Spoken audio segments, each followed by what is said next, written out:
Good day everyone. Today, our group will be presenting a detailed report about geothermal energy, one of the most important renewable energy sources used in different parts of the world today. To begin with, geothermal energy is the energy that comes from the natural heat inside of the earth. The word geothermal comes from the two Greek words geo meaning earth and therm meaning heat. From the term itself, we can understand that geothermal energy refers to the heat energy originating beneath the Earth's surface. This heat has existed since the Earth was formed billion of years ago. It is continuously produced through the natural process such as a radioactive decay of minerals deep within the earth. As we go deeper below the surface, the temperature increases and this heat can be harnessed for human use. Geothermal energy is considered a renewable energy source because the Earth's internal heat is constantly replenished, unlike fossil fuels such as a coal or oil or natural gas. Geothermal energy does not rely on a burning of materials to produce electricity. Because of this, it produces much lower level of pollution and greenhouse gases. Another important characteristics of geothermal energy is its reliability. While solar energy depends on sunlight and wind energy depends on weather conditions, geothermal energy can be used 24 hours a day, regardless of the weather. This makes it a stable and dependable source of power. Today, many countries are turning to geothermal energy because of increasing concerns about climate change, air pollution, and depletion of fossil fuels. Renewable energy sources like geothermal energy offers a long-term solutions of these global problems. In this presentation, we will discuss where geothermal energy is best located, the top geothermal producing countries and their capacity, the sources and uses of geothermal energy, as well as its advantages and disadvantages. Through this report, we hope to explain why geothermal energy is important in achieving a sustainable energy future. Good day everyone. Today I will explain the ideal locations of geothermal energy and the science that shows geothermal areas. Geothermal energy comes from the heat inside the earth. To use this energy, power plants must be built in places where the earth's heat is close to the surface. The best locations are volcanic regions and tectonic plate boundaries. Volcanoes show that there is a hot magma underground. This magma heats water beneath the surface, creating steam that can be used to generate electricity. Countries like the Philippines and Iceland use geothermal energy because they have many volcanoes. Tectonic plate boundaries are also ideal because moving plates allow heat from deep inside the earth to rise major upward. A major example is the Pacific Ring of Fire, where many volcanoes and geothermal fields are found. There are also natural indicators that help us find geothermal areas. These include hot springs, geysers, steam vents, and fumaroles. For example, geysers in Yellowstone National Park shows strong geothermal activity underground. So in conclusion, geothermal energy is best found in areas with volcanic activity and tectonic movement. Signs like hot springs and steam vents help us identify these locations. Choosing the right place is important to successfully produce geothermal energy.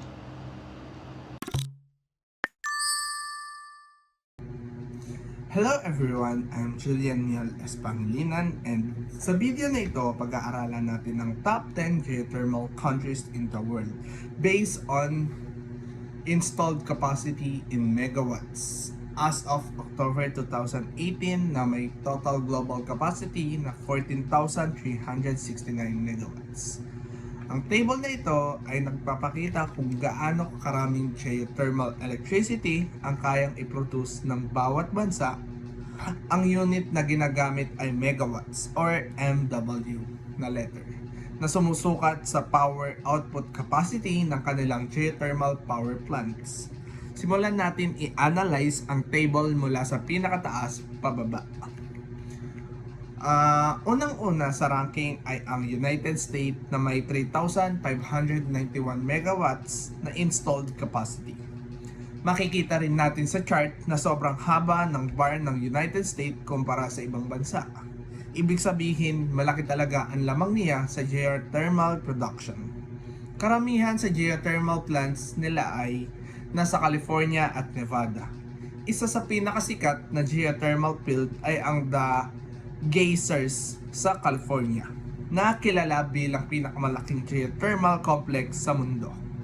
Malaking factor din dito ang advanced technology, malaking investment at ang kanilang location na malapit sa tectonic plate boundaries. Pangalawa naman ay ang Indonesia na may 1,948 megawatts. Kung titingnan natin ang bar, halos kalahati ito ng capacity ng United States. Pero mataas pa rin kumpara sa ibang bansa sa listahan. Ang Indonesia ay nasa Pacific Ring of Fire at mahigit 100 active volcanoes. Dahil dito, napakalaki ng geothermal potential nila. Kahit second sila sa installed capacity, sinasabi na sila ang may pinakamalaking geothermal reserve sa buong mundo. Pangatlo na rito ang Pilipinas na may 1,868 megawatts. Mapapansin natin na napakalapit ng capacity ng Philippines sa Indonesia. Mga 80 megawatts lang ang difference nila, kaya halos magkapantay sila. Ang Philippines ay isa sa mga pioneers sa geothermal development sa Asia. Malaking percentage ng kuryente ng bansa ay galing sa geothermal energy. Kaya isa tayo sa pinaka-dependent sa geothermal power. Pang-apat ay ang Turkey na may 1,200 megawatts. Dito natin makikita na medyo bumaba na ang capacity kumpara sa top 3. Pero still, lagpas 1,000 megawatts pa rin sila. Mabilis ang pag-develop ng geothermal energy sa Turkey nitong mga nakaraang taon dahil sa government support at private investment. Karamihan sa geothermal plants nila ay nasa western region ng bansa. Panglima dito ay ang New Zealand na may 1,005 megawatts. Kasama sila sa tinatawag na 1 gigawatt country club. Ibig sabihin, umaabot ng higit 1,000 megawatts ang installed capacity. Kahit maliit ang bansa ng New Zealand, malaki ang contribution ng geothermal energy sa kanilang power supply. Karamihan ng geothermal sites nila ay nasa Taupo Volcanic Zone. Sunod naman dito ay ang Mexico na may 951 megawatts. Medyo malapit na rin sa 1,000 megawatts mark. Ang geothermal development ng Mexico ay matagal na ring nagsimula at isa sila sa mga leaders sa Latin America pagdating sa geothermal energy. Pangpito ay ang Italy na may 944 megawatts. Mahalaga ang Italy sa history ng geothermal dahil isa sila sa mga unang bansa na gumamit ng geothermal para mag-generate ng electricity. Bagamat hindi na sila top producer ngayon, malaki ang naging contribution nila sa development ng geothermal technology. Pangwalo ay ang Iceland na may 755 megawatts. Kahit mas mababa ang installed capacity nila kumpara sa ibang bansa, napakalaki ng role ng geothermal energy sa Iceland. Bukod sa electricity generation, ginagamit din nila ang geothermal energy para sa district heating. Ibig sabihin, pampainit ng mga bahay at buildings gamit ang init mula sa ilalim ng lupa. Ang pangsyam ay ang Kenya na may 676 megawatts. Ang Kenya ay ang leading geothermal producer sa Africa. Karamihan ng geothermal resources nila ay nasa Great Rift Valley. Malaking tulong ang geothermal sa Kenya dahil mas stable ito kumpara sa hydropower na pwedeng maapektuhan ang tagtuyot. At ang pangsampu ay ang Japan na may 542 megawatts. Ang Japan ay may mataas na geothermal potential dahil marami rin silang volcanoes area. Pero medyo mabagal ang development nila kumpara sa ibang bansa. Partly dahil maraming geothermal sites ang malapit na protected areas at hot spring resorts. Sa ilalim ng table, makikita rin ang category na Other na may 889 megawatts. 89 megawatts. Ito ay combined capacity ng lahat ng ibang bansa na hindi kasama sa top 10. Kahit hindi sila individually malalaki ang capacity, kapag pinagsama-sama ay malaki rin ang contribution nila sa global geothermal production.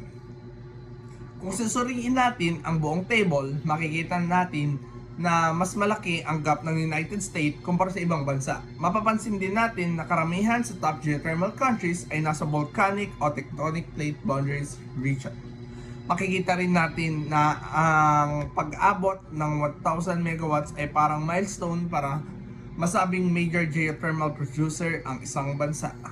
At base sa table, ang total installed geothermal capacity worldwide as of October 2018 ay 14,369 megawatts na nagpapakita na ang geothermal energy ay mahalagang bahagi ng renewable energy sector sa buong mundo. So ngayon, pag-usapan naman natin ang tungkol sa geothermal capacity at kung paano pinapakita sa module ang top geothermal producing countries gamit ang isang table presentation na makikita nyo sa screen. Ang module ay nagpapakita ng listahan ng mga bansang nangunguna sa geothermal energy production. Makikita sa table ang kanilang geothermal capacity na sinusukat sa megawatts. Pero bago natin himayin ang table, unawain muna natin kung ano ba talaga ang ibig sabihin ng geothermal capacity. Ang geothermal capacity ay tumutukoy sa maximum amount ng electricity na kayang i-produce ng lahat ng geothermal power plants sa isang bansa. Kapag sinabing ang isang bansa ay may 1,000 megawatts na geothermal capacity, ibig sabihin, kaya nitong mag-generate ng hanggang 1,000 megawatts na kuryente mula sa geothermal sources kapag fully operational ang mga planta nito. Mas mataas na geothermal capacity means mas maraming bahay, industries, at negosyo ang kayang supplyan ng kuryente. Halimbawa, ang US, isa ito sa may pinakamataas na geothermal capacity sa mundo. Ibig sabihin, malaki ang contribution ng geothermal sa power supply nila.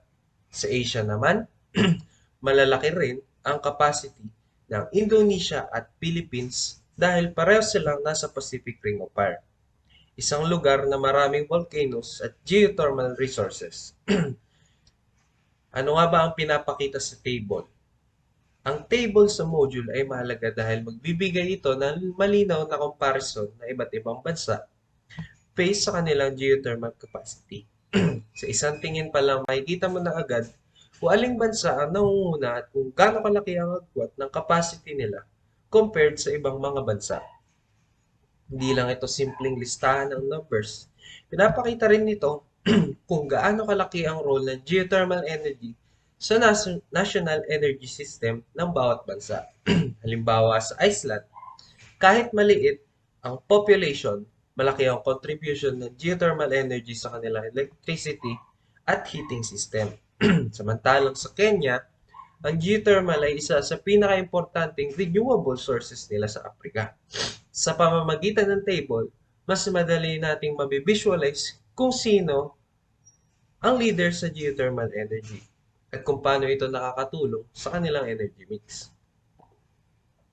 Ngayon, pag-usapan naman natin kung ano ang mga factors na nakakaapekto sa geothermal capacity sa loob ng isang bansa. Una, syempre, hindi mawawala yung number ng geothermal power plants. Mas maraming planta, mas mataas ang potential capacity. Pangalawa, availability ng geothermal reservoir. Hindi lahat ng bansa ay may access sa geothermal resources. Kadalasan, ang mga bansang may volcanic activity o tectonic plate boundaries ang may mas malaking potensyal. Pangatlo, technological development. Kung mas advanced ang technology ng isang bansa sa drilling at power plant systems, mas efficient at mas mataas ang kaya nilang capacity. At pangapat, government investment at policies sa renewable energy. Siyempre, kapag sinuportahan ng gobyerno ang geothermal projects sa pamamagitan ng funding, incentives, at long-term energy planning, mas lumalaki ang capacity over time. Kaya hindi lang ito usapin ng natural resources. Kasama din ito, kasama rin dito ang technological at political will. Bakit? Mahalaga ang pag-unawa sa geothermal capacity.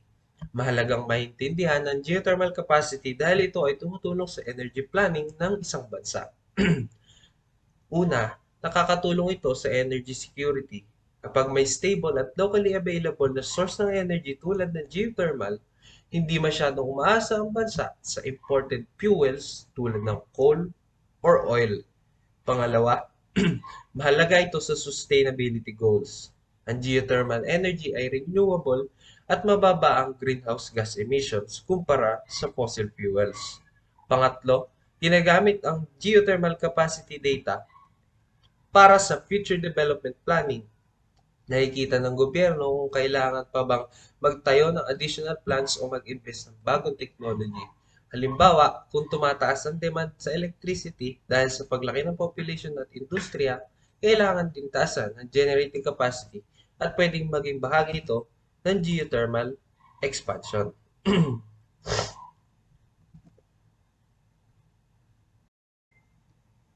In total, ang geothermal ay isang reliable at sustainable na paraan ng paggawa ng kuryente gamit ang natural heat ng Earth.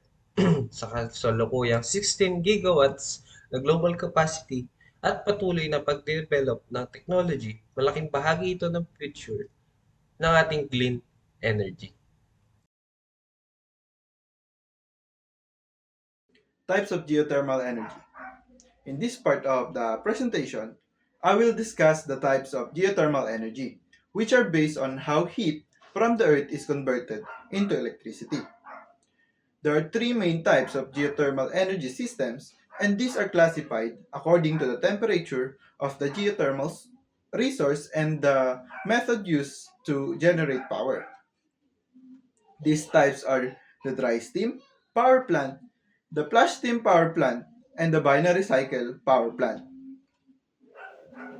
Each type uses geothermal heat in a different way, but all of them aim to convert underground heat into electrical energy efficiently. Dry steam power plant. The first type is the dry steam power plant, which is the oldest and simplest type of geothermal power plant. In this system, steam from underground geothermal reservoir is used directly. The steam is brought up through pipes and sent straight to the turbine. As the steam flows through the turbine, it causes the turbine to spin. The spinning turbine is connected to a generator, which then produces electricity. Because this system uses steam directly, it does not require complex heat exchange processes. However, dry steam power plants are rare because they require very specific conditions, natural underground steam reservoir, which are not common in many locations. Flash steam power plant. The second type is the flash steam power plant, which is the most commonly used type of geothermal power plant today. Instead of steam, this system uses high-pressure hot water from deep underground. When this hot water reaches the surface, the pressure suddenly decreases. Because of this pressure drop, some of the hot water quickly turns or flashes into steam.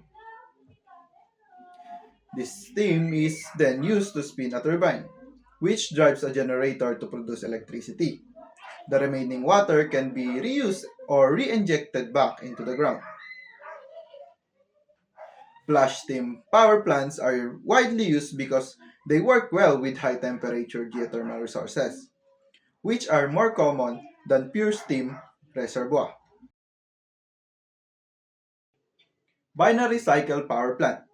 The third type is the binary cycle power plant, which is considered the most environmentally friendly type.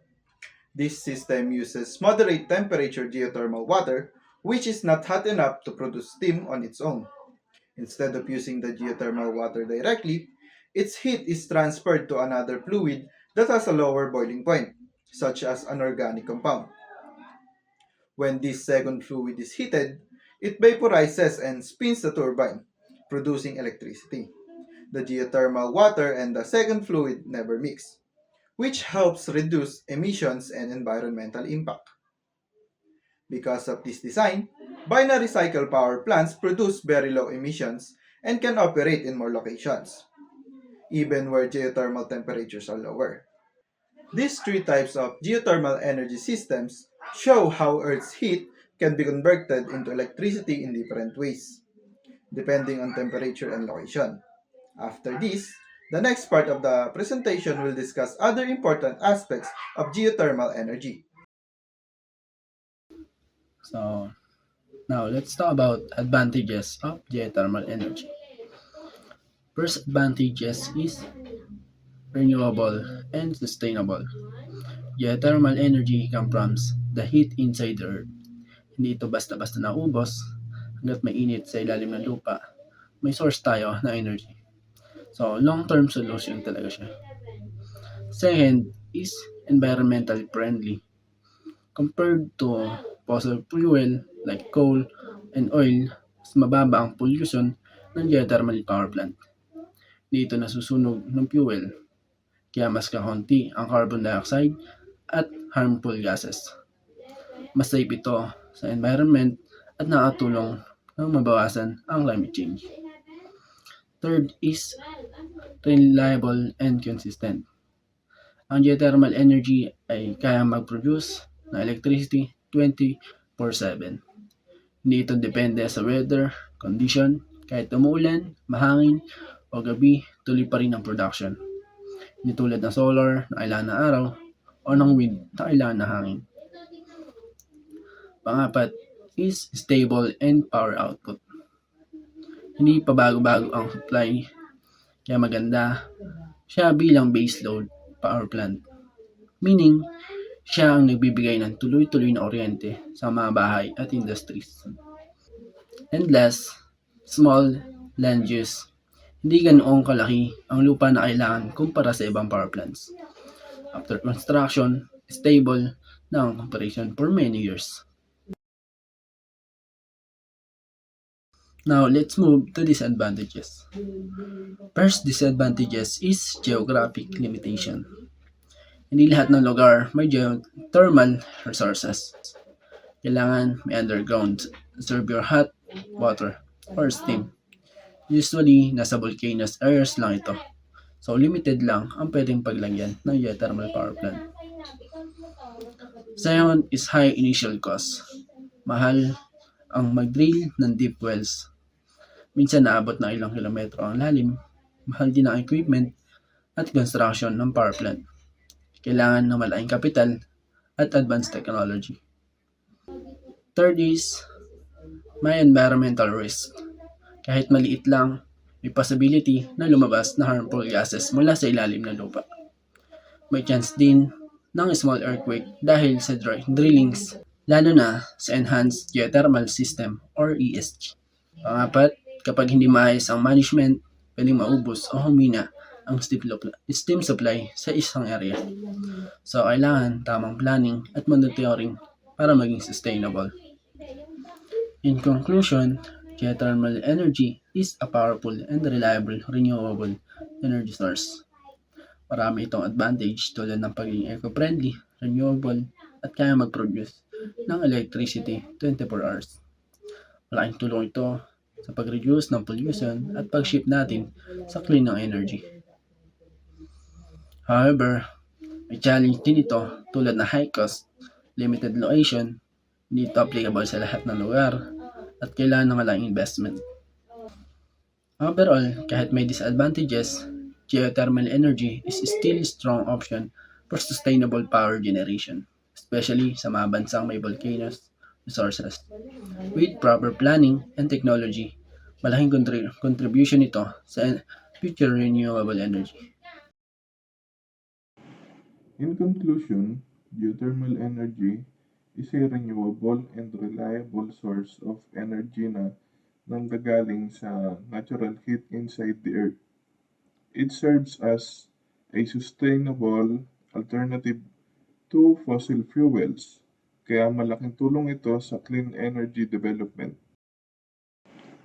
Throughout this presentation, we discussed the ideal location for geothermal energy, which are commonly found in volcanic regions at sa mga lugar na malapit sa tectonic plate boundaries. Napag-usapan din natin na ang top geothermal producing countries and how geothermal capacity reflects the amount of electricity na kaya nilang i-generate.